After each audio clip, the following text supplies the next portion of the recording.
Les policiers amènent ce soir-là un nouveau détenu. Il est mineur.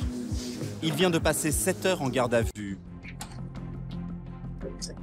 C'est sa toute première incarcération. Les barreaux, pour la première fois, à 17 ans. Soit ça peut se passer bien, soit ils peuvent être très choqués. Ça dépend du profil de la personne.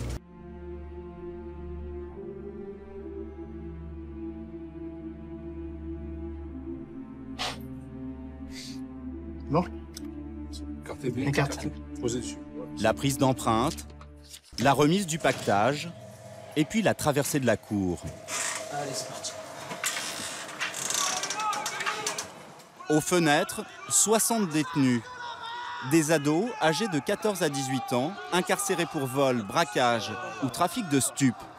La plupart a été accueillis de cette manière. Non.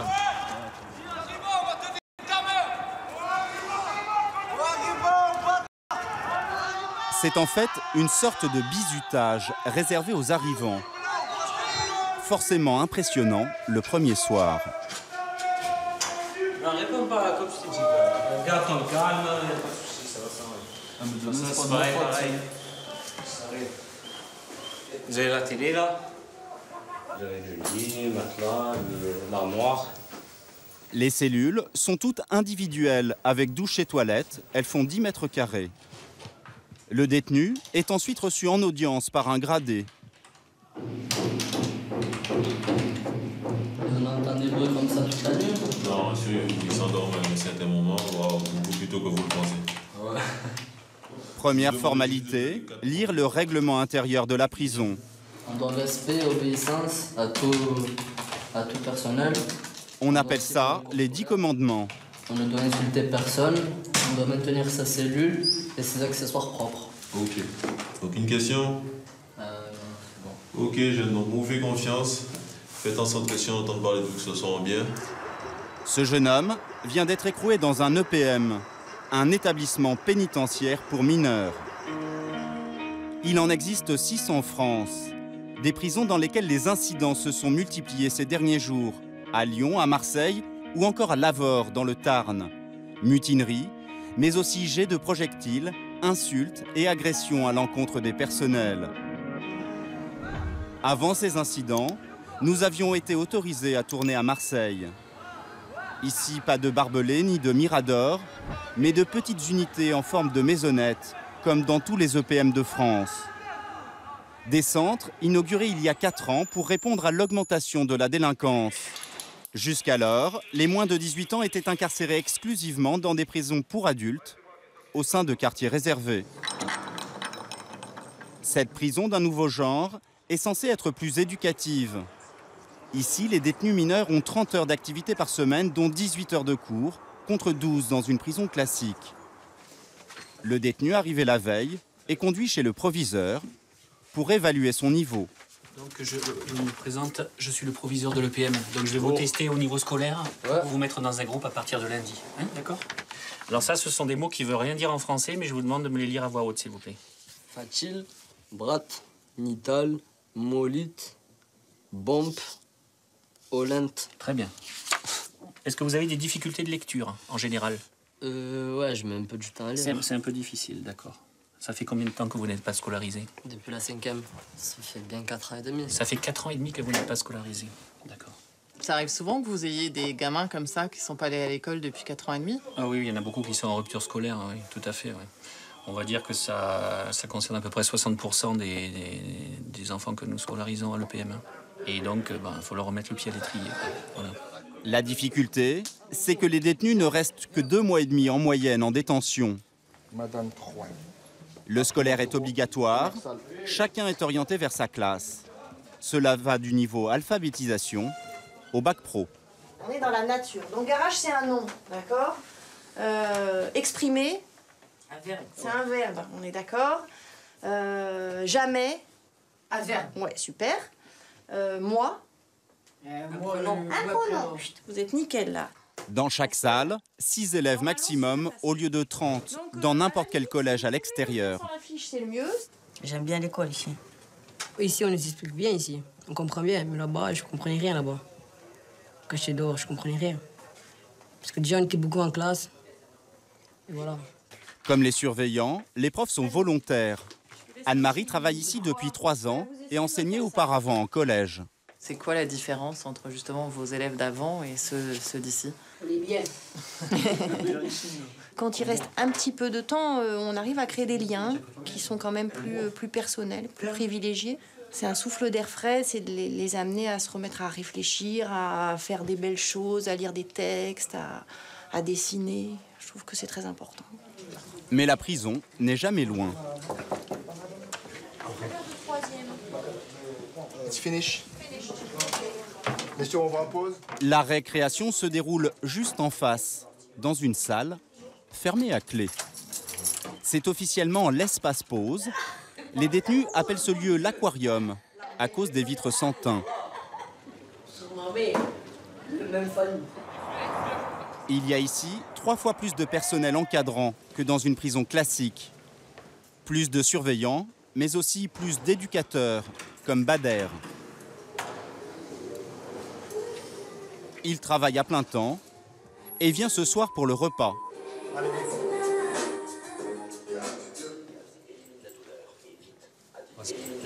Ça va? Vous prenez vos chaises et vous vous asseyez, les gars? Dans une prison classique, les mineurs mangent seuls en cellule. Ici, ils prennent leur repas ensemble, en présence d'un surveillant et d'un éducateur. Donc voilà, donc tu seras fixé demain. L'occasion pour Bader de les aider dans leur quotidien. En fait, ça va se passer dans le cadre Ce soir-là, un mineur est angoissé à l'idée de passer au tribunal le lendemain. Concrètement, demain tu es extrait, le juge d'instruction il demande une prolongation de ton mandat de dépôt. Ouais, c'est pas sûr que... Voilà. Et c'est ton avocat demain qui va, entre guillemets, défendre ta position, ta situation judiciaire devant le JLD. Donc te mine pas trop le cerveau, on verra tu seras fixé demain, ok? Quelques minutes plus tard, Bader va voir un jeune détenu qui ne participe pas au repas. Il est consigné pour avoir insulté un surveillant. Tu vas provoquer un petit peu quand même, non? Tu vas quand même Pas un peu moi, j'ai provoquer. provoqué ce qu'on a cherché. Tu es une victime quoi dans cette histoire encore. On peut dire ça comme ça. On peut dire ça comme ça. Pas de repas avec les autres, c'est sa punition. Pour des faits plus graves, il y a une commission de discipline. C'est une sorte de mini-tribunal. Sur l'estrade, le directeur adjoint et 2 assesseurs. En face, une avocate. C'est une nouvelle règle. Pour les mineurs, sa présence est obligatoire. Ce jeune de 14 ans a été surpris avec du cannabis dans sa cellule.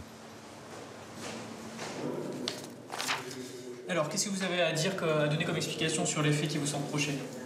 Les faits, c'était pour ma consommation. C'est pour votre consommation? Vous avez conscience que ça peut avoir des impacts assez graves sur votre santé, le fait de consommer ce genre de substance? Ça vous fait pas réagir par rapport à ça? Non. Vous n'avez pas envie d'arrêter?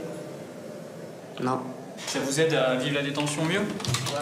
Il est franc, mais ne sert pas vraiment sa défense. L'avocate vient à son secours. Alors aujourd'hui, vous avez un jeune homme, et il convient d'insister là-dessus, âgé de 14 ans, et qui vit très mal cette détention, il faut le reconnaître. Et encore une fois, on n'est qu'un enfant à 14 ans.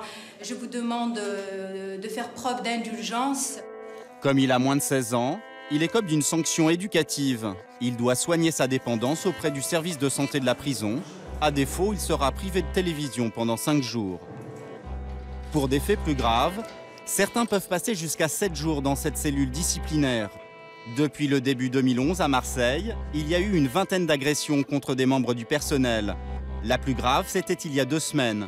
Lors d'une tentative d'évasion, une surveillante a été rouée de coups.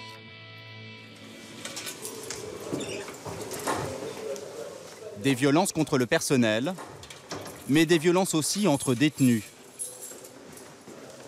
Ce jeune est incarcéré à Marseille depuis 2 semaines. Dès son arrivée, il a déclenché des réactions hostiles des autres détenus.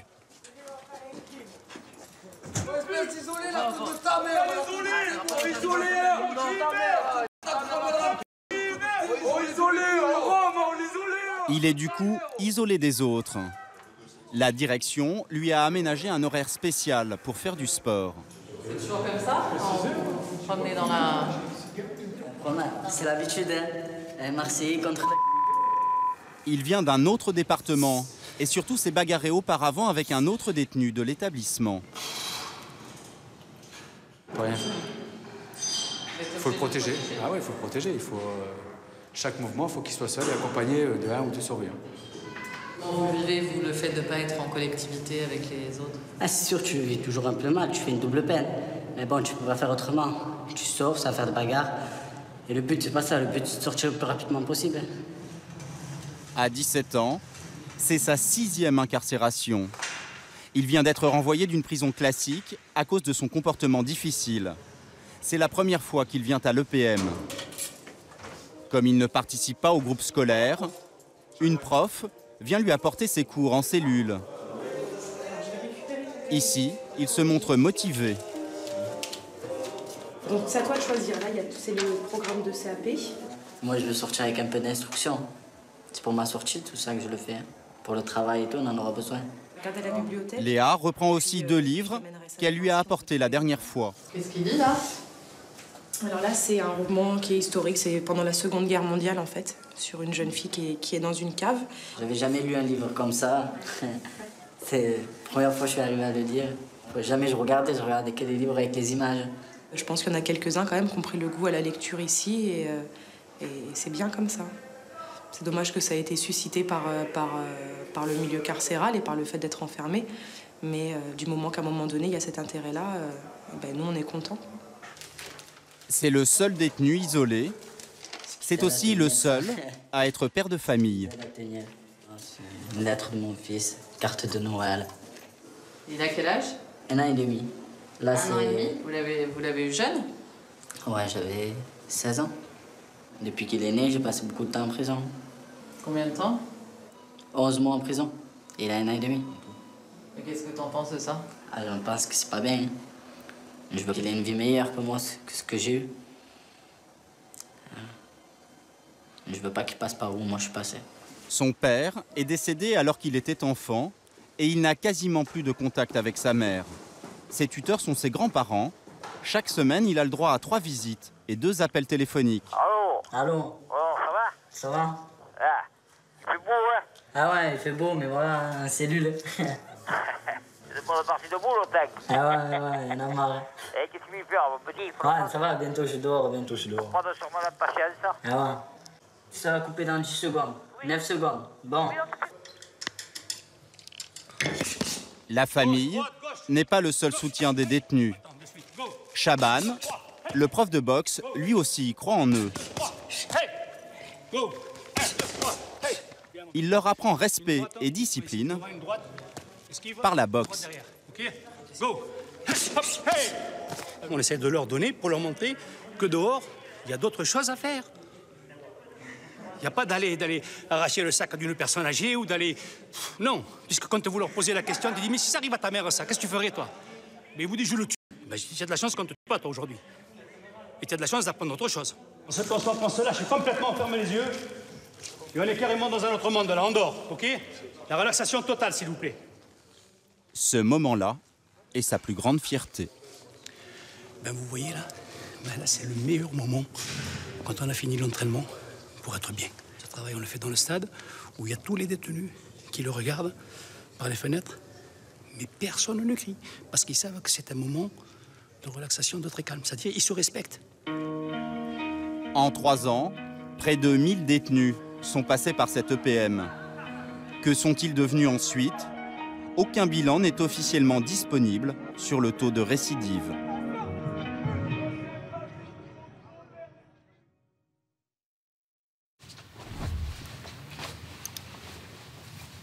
Julie Ravenne, 37 ans, est juge au tribunal pour enfants de Nanterre. Ce matin, elle va décider du sort de jeunes prévenus dans 10 affaires différentes. Bonjour.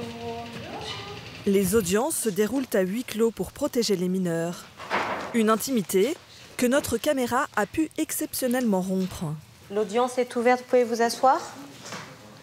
Entourée de ses 2 assesseurs, Julie Ravenne s'attaque au premier dossier, celui de Jordan. Bonjour monsieur, Le jeune homme a déjà été condamné 5 fois pour vol, recel et usage de stupéfiants. Aujourd'hui, il comparaît pour avoir dérobé un sac à main, un vol avec violence, commis quand il avait 17 ans. Les policiers en patrouille ont vu une femme en état de stress. Elle dit qu'un auteur, en fait qu'un des individus l'a aveuglée avec un sac poubelle noir qui a été placé donc sur son visage. Elle a senti un coup de pied à la jambe droite, ce qui l'a fait chuter face contre terre. Elle a vu alors environ 4 individus prendre la fuite, dont un qui était porteur de son sac à main. Et elle reconnaît effectivement que le téléphone qui a été retrouvé sur vous, monsieur, est bien le sien. Alors, qu'est-ce que vous dites aujourd'hui sur ces faits? Que j'ai fait une grande bêtise et que j'aurais jamais dû accepter de faire le guet. Jordan prétend n'avoir joué qu'un rôle de guetteur. Il serait resté à l'écart en observant la scène. Il y en a un qui l'a, avec les sacs poubelles que j'avais, il a caché ses yeux et il l'a balayé. Et pendant qu'il a balayé, l'autre a pris son sac et on est parti en courant. Et à quel moment ont été portés les coups de pied, du coup? Bah, juste avant qu'il ait arraché son sac. D'accord. C'est vous qui étiez en possession des sacs poubelles? D'accord, ok. Pourquoi vous êtes avec des sacs poubelles sur vous? Comme ça, j'en avais. Mais quelle est l'utilité de sortir avec des sacs poubelles sur soi? À quoi ça sert? C'est pas des vrais sacs poubelles, c'est des tout petits en fait. Mais ça sert à quoi? Ça, c'était pour des bonbons. Pour des bonbons? On est loin des bonbons là. Bon. Vous pensez qu'elle a ressenti quoi, cette personne, ensuite? Elle a dû être traumatisée. Et à votre avis, c'est quoi les conséquences sur sa vie de tous les jours ensuite? D'avoir peur de sortir chez elle. De se promener dans la rue, d'aller quelque part, de faire un trajet dehors seul. Vous avez conscience de ça? Puis encore une fois, c'est des faits d'une extrême violence. C'est pas juste c'est pas juste le fait d'arracher un sac à main. Alors effectivement, vous dites que votre rôle était plus extérieur. Pour autant, vous êtes resté là, monsieur, et vous n'avez rien fait. On prend le dossier. Le procureur requiert 3 mois de prison avec sursis. Malgré le sermon de la juge, Jordan ne semble pas avoir pris conscience de la gravité des faits. Son éducateur, qui le suit depuis ses premiers délits il y a 2 ans, tente de lui remettre les pieds sur terre. Elle n'a pas l'air très contente, la juge. Pourquoi elle serait contente? Je sais pas. Il y a une femme qui a été agressée, un sac plastique sur la tête. Non, mais on dirait que ça n'allait pas très bien se passer. Je le sens pas très bien. Ben, comment tu aurais voulu qu'elle soit? Qu'elle te fasse la bise, qu'elle te... Non. Je sais pas, qu'elle te dise quoi, que c'est bien ce que t'as fait, c'est quoi? T'es une victime derrière, hein? C'est pas rien. Hein? Jusqu'à présent, Jordan n'a été condamné qu'à des travaux d'intérêt général. C'est la première fois qu'il encourt une peine de prison. C'est pas facile. C'est compliqué. Est-ce que tu arrives à comprendre aussi pourquoi tu as fait tout ça jusqu'à maintenant? C'est peut-être on aime l'adrénaline, on aime faire ça. Et aussi moyen de se faire remarquer par les gens, être là, être présent. Moyen de gagner un peu d'argent aussi? Oui, après il y a toujours l'idée de l'argent. Avoir un peu d'argent dans sa poche, on va pas refuser. Après 30 minutes de délibéré, la juge rend sa décision. Donc, monsieur, le tribunal, après en avoir délibéré, vous déclare coupable des faits de vol avec violence. Le tribunal vous condamne à la peine de 6 mois d'emprisonnement, assorti d'un sursis avec mise à l'épreuve pendant une durée de 12 mois. 6 mois de prison avec sursis, le double des réquisitions. Jordan, 19 ans, aujourd'hui sans emploi, doit également trouver du travail ou une formation. Sinon, ce sera l'incarcération. Voilà, monsieur, vous pouvez y aller. Merci. Au revoir, monsieur. Chaque année, ils sont 600 à comparaître devant le tribunal pour enfants de Nanterre. En moyenne, les mises en cause ont 16 ans au moment des faits. En France, la justice pénale s'applique dès l'âge de 13 ans. Le rôle des juges des enfants n'est pas uniquement de sanctionner, mais de faire prendre conscience à ces jeunes de la gravité des faits. Une justice éducative rendue ici uniquement par des femmes. 9 magistrates qui gèrent plus de 3000 dossiers par an. Ce sont les procureurs qui décident des éventuelles poursuites judiciaires. L'école fait état de dénonciation de contraintes ou pas? Stéphanie Gian, 38 ans, est de permanence ce jour-là. Et dans le cadre de son expertise, la mineure ne faisait pas état de contraintes non plus. Au téléphone, un policier d'un commissariat du département. Un collège lui a signalé une suspicion de viol sur une de ses élèves. Il veut connaître les suites à donner à cette affaire. Mais le viol n'est pas du tout caractérisé, là. Ils ont le même âge, elle vous dit qu'il n'y a jamais eu de contrainte ni de violence, qu'elle était consentante. Bon, vous pouvez transmettre en vue d'un classement et d'une évaluation sociale. Autrement dit, le collégien ne sera pas poursuivi par la justice. D'accord. Chaque jour, la procureure reçoit en moyenne une trentaine d'appels de commissariat concernant des mineurs. Quand les faits sont graves, elle place les jeunes en garde à vue pour 48 heures maximum, comme pour les adultes. Bonjour. C'était le cas la veille pour 3 adolescents âgés de 15 à 16 ans. Ils sont soupçonnés de vol à l'arraché sur une vieille dame qui est tombée sous le choc. La procureure va leur parler par visioconférence. Bonjour monsieur, est-ce que vous me voyez bien, vous m'entendez bien? Oui. Vous êtes devant moi parce que j'envisage de prolonger votre garde à vue car l'enquête n'est pas terminée. Elle ne sera pas terminée à 16h15. Est-ce que vous pouvez me dire comment se déroule la garde à vue jusqu'à présent? Bien. Vous vous êtes alimenté? Non. Pourquoi? J'aime pas. Vous n'avez rien mangé depuis hier 16h15? Ouais. Bon, puisque je prolonge votre garde à vue, je vous conseille de vous alimenter parce que ça va faire un petit peu long, hein, 1 jour et demi, 2 jours sans manger. On va pas vous forcer à manger, mais c'est dans votre intérêt. Les mises en cause passent à tour de rôle devant le procureur. Bonjour monsieur.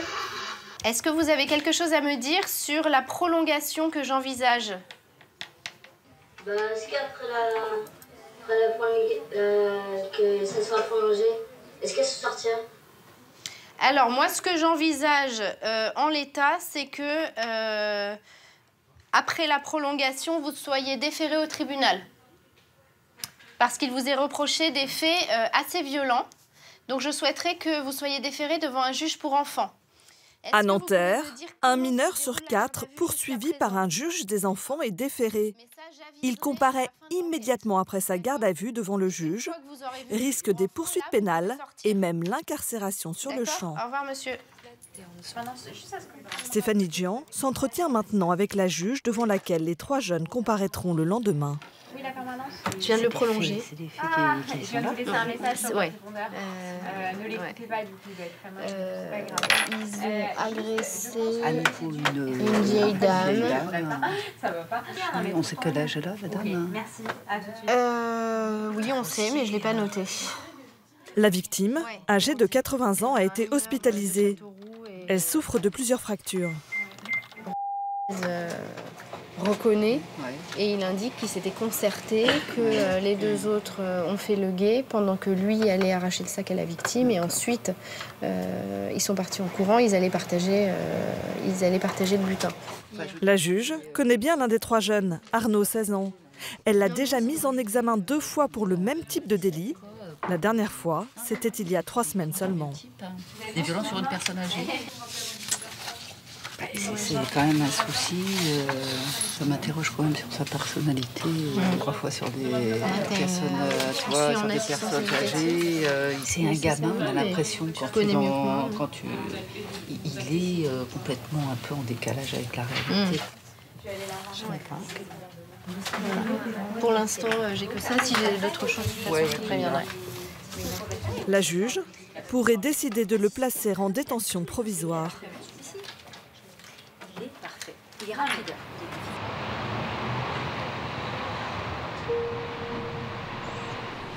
Le lendemain, la mère de l'adolescent attend son fils devant le bureau de la juge avant sa comparution. Agent d'entretien, elle l'élève seule. Elle sait qu'il risque la prison et elle le souhaiterait presque.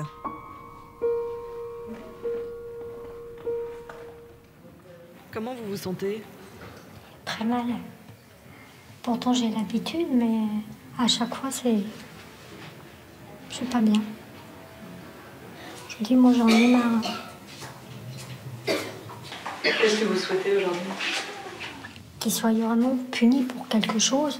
Je vous dis franchement, s'il est emprisonné, c'est bien fait pour lui. Ah, je vous dis, j'en peux plus. Il devrait faire comme en Amérique, les prisons pour les adolescents, là. À je sais pas quelle heure du matin, debout, et puis hop. C'est difficile pour une maman aussi de vivre tout ça. Ah oui. Parce que je comprends pas ce qu'il a dans la tête. Je vous dis, quand je peux lui donner de l'argent, je lui donne. C'est pas quelqu'un de malheureux, quoi. C'est... Plus qu'on leur en donne, plus qu'ils en veulent. Et puis là, il y a un peu une escalade aussi dans la violence. Bah ouais, parce que... Pareil, je comprends pas, il a jamais été agressif. Et depuis quelque temps, là, bah... Parce qu'il a bon cœur. Tout seul, on fait ce qu'on veut de lui. Mais dès qu'il est en bande, ben, ils veulent se faire montrer. C'est moi le caïd, et puis voilà.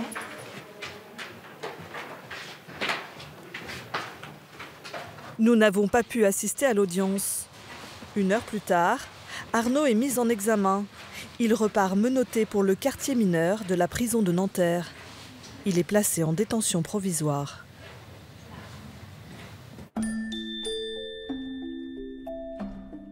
À Nanterre, comme partout en France, les juges des enfants ont aussi une autre mission. Ils consacrent 70% de leur temps à l'assistance éducative. Un accompagnement de familles cabossées, de parents désunis, de foyers où la violence perturbe l'équilibre des enfants.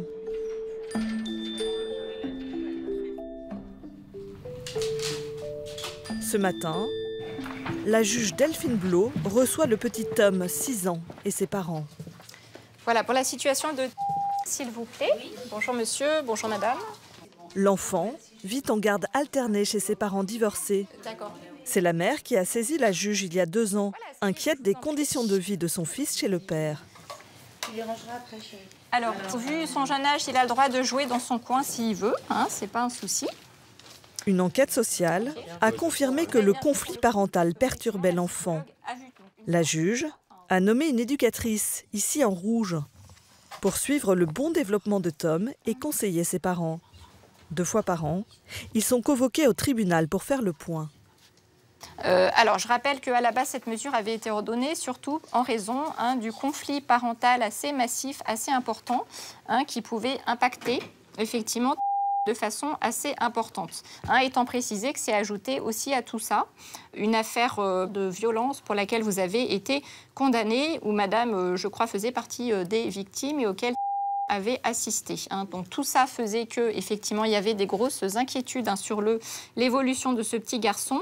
Alors étant précisé aussi que chacun des parents, alors c'est ce qui est indiqué d'ailleurs dans le rapport, c'est qu'il y a des liens d'attachement très forts entre... Bon, ok, ça a le mérite de la spontanéité. Qu'est-ce que tu as dit que tu avais peur de papa? C'est le cas? Bon. On peut dire qu'il y a des choses à dire, monsieur, là, parce que j'ai l'impression que... Bon, on va justement, monsieur... Il est formaté par la mère pour dire ce que la mère veut. Vous voyez, ce sont des propos, il n'y a que chez la mère qu'il a pu entendre dire cela. Donc, il y a des soucis à ce niveau-là, où le petit, il y a une aliénation parentale qui est en train de se mettre en place contre moi. Alors après, monsieur, on n'est pas psy, parce que pour parler d'aliénation parentale, c'est un mot fort, c'est d'ordre pédopsychiatrique. On peut peut-être éviter de cristalliser, on va dire, les difficultés à cette audience, puisque là, bon, l'intérêt, justement, c'est que moi, je constate que la situation, pour le coup, n'a pas beaucoup avancé depuis quelque temps. La mère, médecin de profession, prétend également qu'à chaque fois qu'elle récupère l'enfant après un séjour chez le père, il a des bleus ou des cicatrices. Elle accuse son ex-mari de négligence. Sur les éléments, on va dire, plus récents. Pour la cicatrice, il a été la grande cicatrice laissée seule dans un jardin public où visiblement son père ne le surveillait pas du tout et il est tombé dans un trou. Bon, alors monsieur, est-ce que vous souhaitez à ce stade répondre si possible? Restons calmes. Très factuellement, oui, très calme, très factuel. Voilà, donc, mon fils est complètement couvert de bleu, il est cicatrisé de partout. Voilà, donc c'est vachement compliqué dans un contexte de déformation professionnelle. Mon ex-épouse qui est médecin, qui voit les maladies partout. J'ai vécu avec elle et je le sais. Il y a une cicatrice de 4 cm qui n'a pas ses nécessités de suturation. Il n'y a jamais eu d'enfant abandonné dans un parc qui est tombé dans un trou. Comme tous les enfants, ils jouent, ils courent. Tous les enfants de son âge se font des petits bobos. C'est de la bobologie. J'ai l'habitude. Hein, c'est pas la première fois que tu produis des choses pareilles. Vous niez, voilà, madame reste inquiète. En tout cas, objectivement, ça permet de constater que le conflit, il reste important. Et surtout, oui, il va falloir qu'il puisse grandir avec des parents qui s'entendent un peu mieux, parce que sinon, ça risque, monsieur, de vraiment entraîner des grosses inquiétudes pour si ça continue comme ça, dans son développement. Parfois, ce genre de petits garçons qui continuent à grandir, qui arrivent à l'adolescence, ça peut arriver qu'ils aillent vraiment très mal, qu'ils fassent un rejet total de la famille, qu'ils deviennent complètement révoltés, et puis qu'ils tombent dans des conduites. Ça, on le voit parfois, effectivement. Donc, il y a un vrai danger, je pense, sur un plan psychologique. Mettre en place un suivi éducatif le plus tôt possible pour éviter qu'à l'adolescence, le jeune ne sombre dans les difficultés. Tu viendras jouer? Le pari n'est pas toujours gagné. D'accord. Bon, je vous tiens au courant, messieurs, dames. À bientôt. Johan, 16 ans, est en décrochage scolaire. Après des problèmes de violence à la maison, il a fait l'objet d'un signalement des services sociaux il y a 3 ans. Depuis, il est suivi par une juge en assistance éducative. Mais ce matin, c'est dans le cadre pénal qu'il est convoqué après un recel de scooter. C'est la 2e fois en moins d'1 an qu'il est poursuivi pour un délit. Un peu stressé. Alors, par rapport à la juge, puisque la juge, elle me connaît bien et ça faisait longtemps qu'elle ne m'a pas vu. Parce que moi, je faisais comme je l'ai dit. Je vous ai dit, moi, je fais plus de bêtises, c'est fini. Qu'est-ce que tu imagines qu'il peut se passer? Je sais pas, la prison. Parce que l'année dernière, quand j'étais déféré, il y avait une juge. Elle m'a dit, la prochaine fois que je te revois, je te mets en prison. Elle fait, je vais te mettre des grosses peines, et elle fait, toi, je t'aime pas, et ça. Voilà. Assisté de l'avocate de permanence, Johan se présente devant la juge qui doit lui notifier sa mise en examen. C'est parfait. Je te laisse t'asseoir. Le papa est là, j'ai cru voir. Voilà, monsieur, bonjour. Je vous laisse vous asseoir à côté de votre fils, s'il vous plaît. Donc, je suis bien contente de vous voir, monsieur, parce que ça fait longtemps que je vois en audience. Et c'est vrai que j'avais pas pu vous voir jusqu'ici, ou peut-être tout au début. Donc, c'est très bien d'être venu aujourd'hui. Ça va permettre qu'on fasse ensemble un point sur la situation de votre fils. La juge interroge Johan.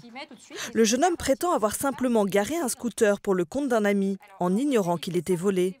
La même défense que pour son précédent délit. Donc on a un peu l'impression qu'à nouveau, c'est un jeune probablement majeur qui te demande de faire un peu le sale boulot pour lui. Et résultat, c'est toi qui te fais attraper et c'est pas lui. On a l'impression que c'est assez récurrent quand même, ce genre de choses. Alors qu'est-ce qu'on peut faire pour que ça s'arrête à un moment donné ? Parce que là, ça refait une procédure pénale. Comment faire pour que tu sois capable, à un moment donné, de dire non, je suis pas d'accord, j'ai pas envie de faire ça, etc. Je pense que si je retrouverais une école, plus loin, on va dire. Pardon ?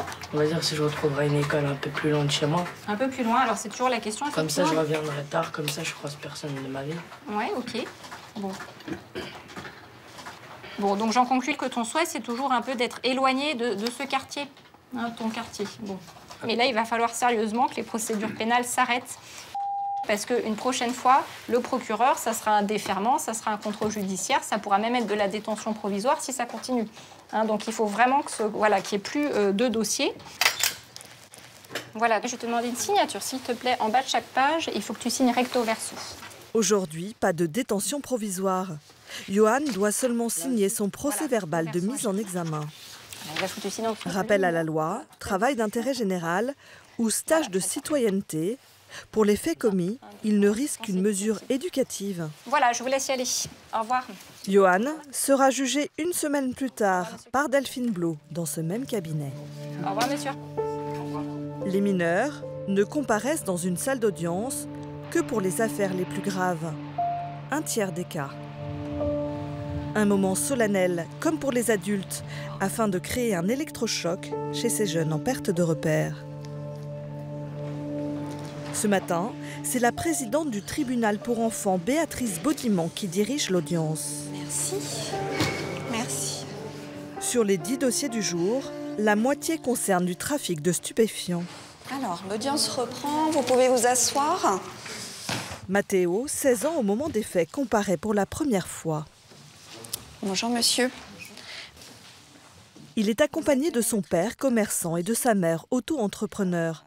C'est elle qui l'a dénoncé auprès des policiers.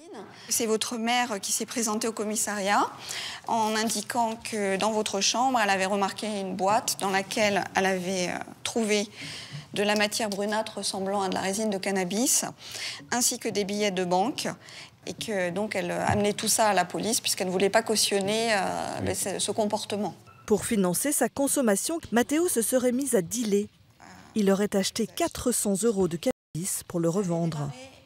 Depuis combien de temps ça a duré, ce trafic? Ça a duré 4-5 mois. 4-5 mois au total? Oui. Et vous pensiez que si votre mère n'avait pas fait cette démarche d'alerter la police et de demander de l'aide, en fait, qu'il y ait un coup d'arrêt, ça aurait pu continuer combien de temps? Franchement, je ne sais pas. Je ne pourrais pas vous dire, mais à mon avis, dans l'optique dans laquelle j'étais à ce moment-là, eh ben, à mon avis, j'aurais pas moi-même de ma propre... j'aurais pas arrêté comme ça, en fait. Heureusement que ma mère, elle est partie au commissariat pour pouvoir m'aider. Bon, alors on va demander donc aux parents et puis à tous les professionnels qui accompagnent le jeune homme de s'approcher, s'il vous plaît. Pour comprendre comment il a sombré dans le trafic, la juge se penche maintenant sur son contexte familial. Elle entend son père. Le petit a dévié, voilà, il avait 13-14 ans, bon, il prenait sa trottinette, il me disait « Papa, je suis à l'école ». Puis finalement, il n'était pas à l'école. Sans que je m'en aperçoive, le soir, il me disait « Papa, je vais aller dormir chez des amis et tout ». Et puis, moi, comme j'avais ma maladie à soigner, je me disais « Bon, oui, d'accord ». Effectivement, il y a eu du laisser-aller, puis j'ai pas, sur le coup, compris ce qui arrivait, en fait.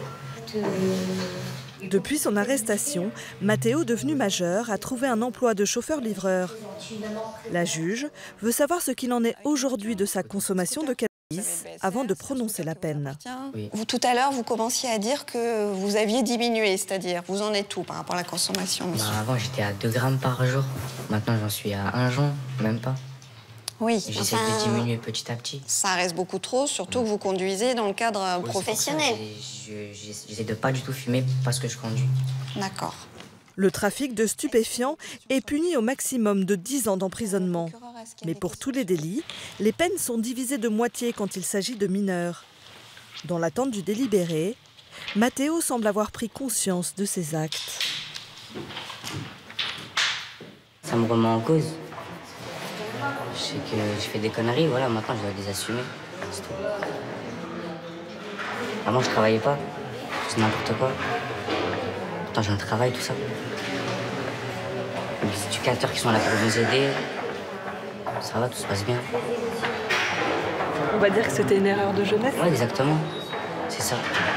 Exactement. Faut rebondir maintenant.